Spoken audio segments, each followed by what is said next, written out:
Good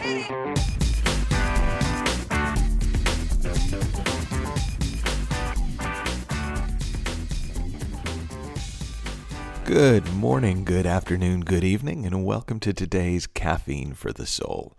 We've been talking all week with Anita Moorjani. She is the New York Times bestselling author of Dying to Be Me, and her new book is What If This Is Heaven? How Our Cultural Myths Prevent Us from Experiencing Heaven on Earth.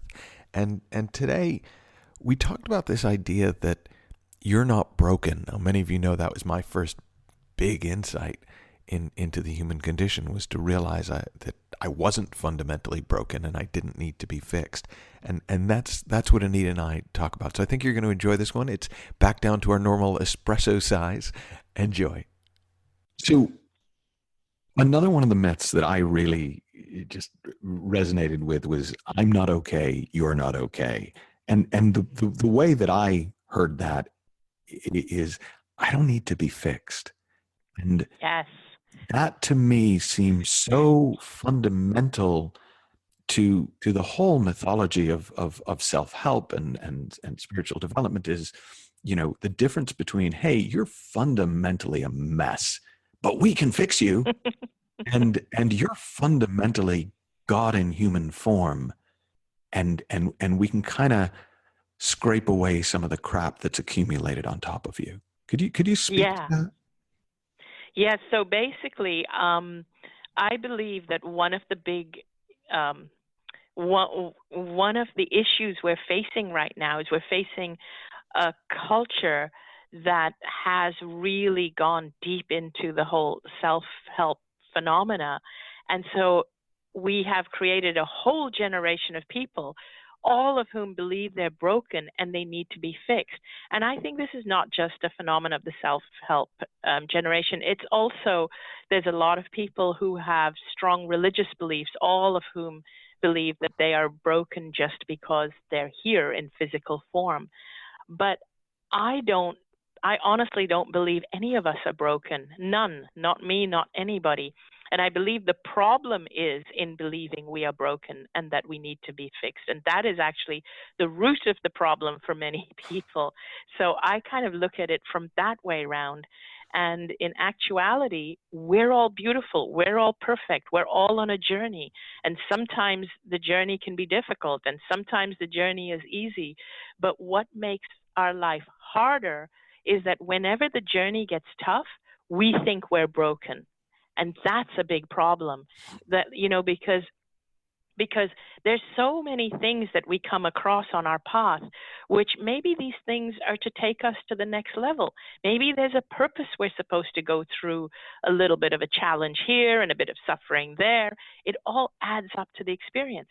And of course you're going to feel pain when you go through a devastating journey of some kind. Of course, you're going to feel a bit of fear and things like that. But what adds to it is the judgment of yourself that, oh my God, why am I going through this? I've had all this help. I've done all this work on myself, and yet I'm still doing it. There is something wrong with me. I still haven't fixed it. I still haven't got it. What is it?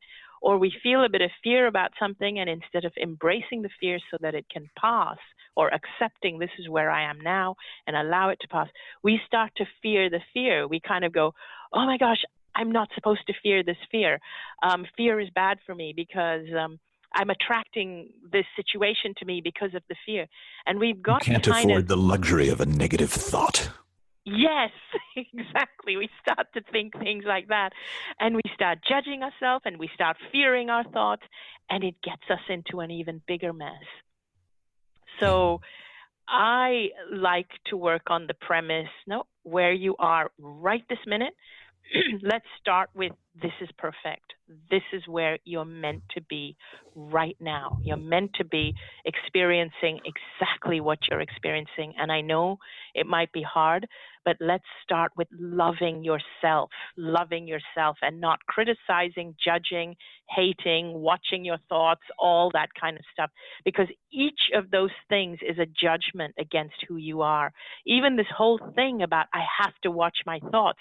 The message you're sending yourself is, my thoughts are not good enough. My mind is not good enough to come up with the right thing, so I have to watch it. And what happens is you don't allow your authenticity to come through. And what I'm trying to do is what I would like is for you to know that who you are at your core, your authentic self, is perfect. It is perfect. So let's just uncover a few things that are preventing that from shining through.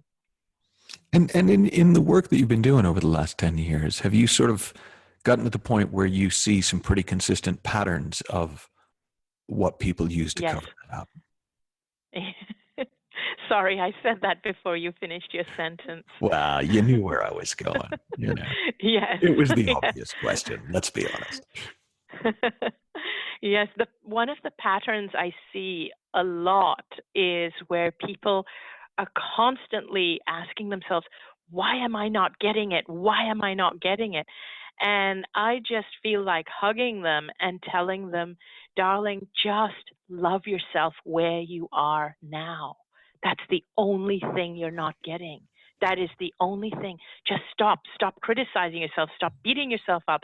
Stop trying to even figure it out. Just stand right here. Give yourself a big hug. Let me give you a big hug. That's all. That's all there is to it. I remember reading a book on, I think it was called "Learn to Love Yourself" by Gay Hendricks years ago, like in the 80s.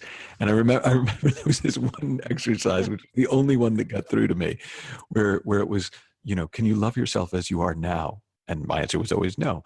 And then the next question was, can you love yourself for not being able to love yourself as you are now? No.